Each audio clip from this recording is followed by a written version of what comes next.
Bonjour à tous et bienvenue. Si vous nous rejoignez à l'instant, cette minute historique, dans quelques instants maintenant, où le pape François va rencontrer le patriarche Kirill, escale sur l'aéroport José Corti de la Havane, où le pape François se trouvait il y a quelques mois pour sa visite pastorale à Cuba, se trouve déjà au pied de l'échelle devant l'avion les représentants de la délégation du patriarcat de Moscou, mais aussi le cardinal Kurt Koch du Conseil pour la promotion de l'unité des chrétiens et l'official de la section orientale de ce même conseil, le dominicain Hyacinthe d'Estivelle, qui ont évidemment longuement œuvré au cours des derniers mois, des dernières années même, pour l'organisation de cette rencontre, cette première historique.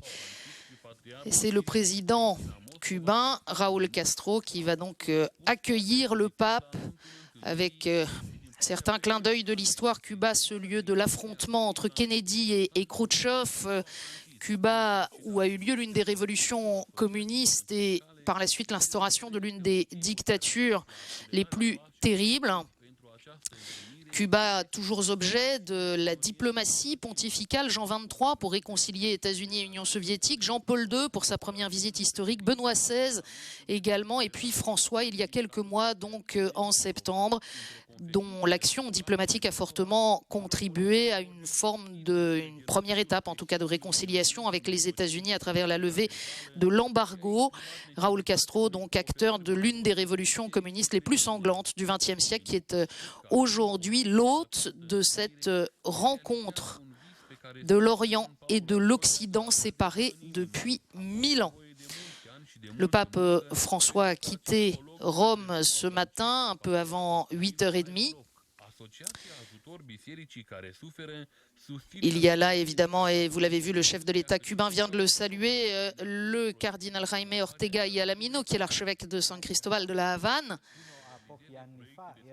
Et nous approchons donc de ce moment historique où le pape François, venu non pas cette fois en visite à Cuba, il ne quittera du reste pas l'aéroport, vient à la rencontre du chef de l'Église orthodoxe russe. Anche quando nel mese di maggio Castro fu qui a Roma tra il pontefice e il fratello di Fidel Castro, Raúl Castro. Le pape accueilli donc par le président Raúl Castro, sourire large sur tous les visages.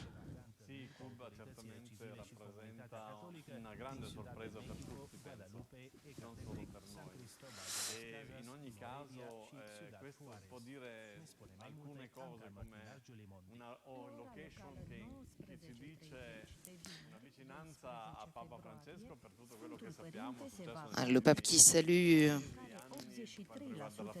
le cardinal archevêque de la Havane, donc, mais aussi Monseigneur Garcia Ibanez, l'archevêque de Santiago de Cuba, le cardinal Koch, le père dominicain Hyacinthe d'Estivelle,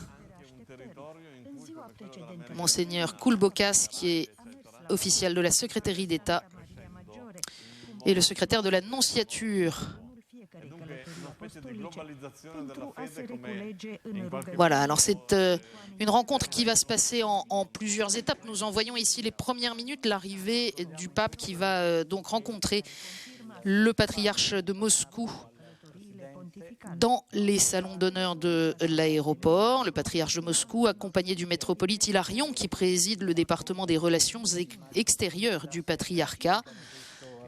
Et il va y avoir, c'est sans doute l'essentiel aussi de cette rencontre, 2 heures approximativement d'entretien privé entre le pape François et le patriarche Kirill. Ils seront seulement accompagnés pour l'un de son bras droit, le métropolite Hilarion, et pour l'autre du cardinal Koch, que l'on vient de voir à nouveau passer à l'image, en charge de la promotion de l'unité des chrétiens au Vatican. 2 heures d'entretien privé, et puis ensuite, il y aura ce geste fort et symbolique, signature d'une déclaration commune,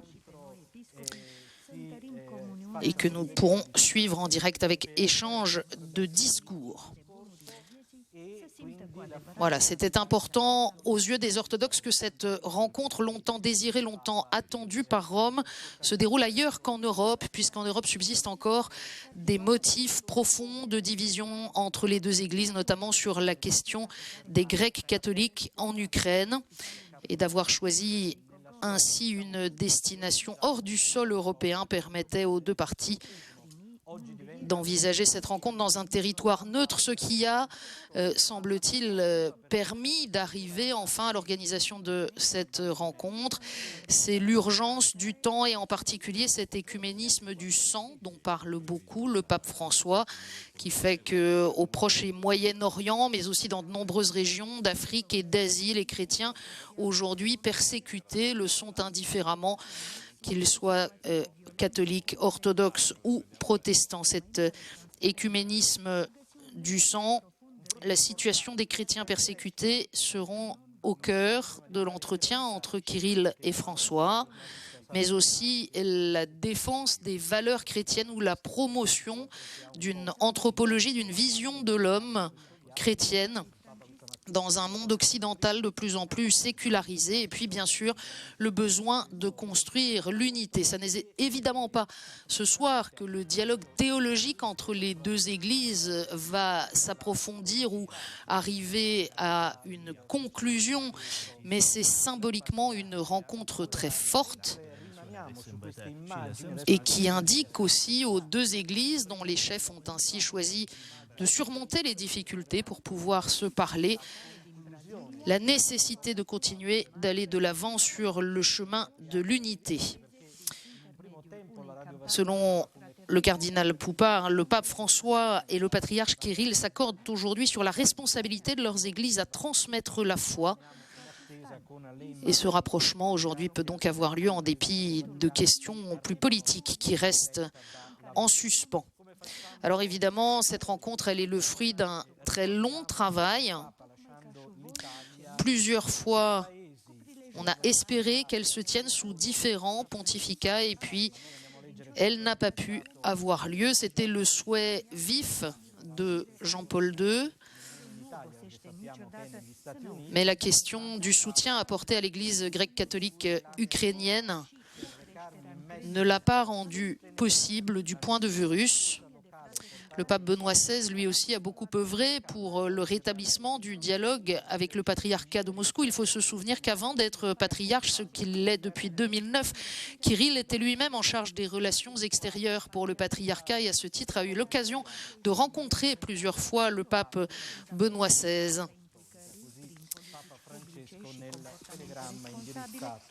All'onorevole Sergio Mattarella, Presidente della Repubblica Italiana. C'è da ricordare che il volo è durato 12 ore, qualcosa meno, perché dicevamo che è partito da Roma con 40 minuti di ritardo per un'emergenza a Fiumicino questa mattina, di un altro volo che doveva per forza... Voilà, donc je vous le disais, toute la première partie de ce temps va se dérouler sous forme d'un entretien privé. C'est néanmoins l'occasion, quelques minutes encore, de souligner la personnalité de ces deux hommes qui se rencontrent aujourd'hui et notamment le fait que le patriarche orthodoxe russe Kirill, héritier d'une église persécutée par la dictature communiste pendant 70 ans, est lui-même petit-fils de prêtre marié. Il est entré au séminaire en 1960, ordonné en 1969, et il est devenu l'une des figures protégées du métropolite Nicodème de Leningrad, dont il a été le secrétaire. Il a été nommé à Genève comme représentant de l'Église russe auprès du Conseil écuménique des Églises. Son mentor Nicodème est mort lors d'une audience avec le pape Jean-Paul Ier au Vatican. Kirill était préparé aux plus hautes responsabilités. Il sera marginalisé pendant un moment pour avoir critiqué l'intervention russe en Afghanistan, mais il reviendra en grâce sous Gorbatchev et va diriger à son tour pendant 20 ans les relations extérieures du patriarcat de 1989 jusqu'en 2009. Il connaît bien l'Église catholique dans laquelle il a de nombreux amis.